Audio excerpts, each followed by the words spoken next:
Hello everyone, how are you doing? This is MD Tech here with another quick tutorial. In today's tutorial, I'm going to show you guys how to change the default download folder in the Opera web browser. So this should hopefully be a pretty straightforward process here, guys. And without further ado, let's go ahead and jump right into it. So all you have to do is select the Opera menu icon up in the top left. Just go ahead and left click on that and go down and select Settings. Now on the right side, you want to scroll down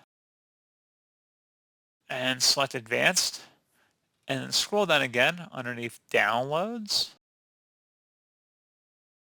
Going to have to go pretty close to the bottom of the list here.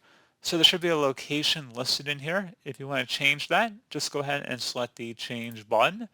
And then select the different location directory you want to save downloads to in the future directly. And then you would select the Select Folder button once you've located that folder. And if you'd rather Opera to prompt you before downloading files, you can also ask it to prompt you for each file before downloading. So if you toggle that to the on position, it'll actually prompt you where you want to save each file when you initiate a download.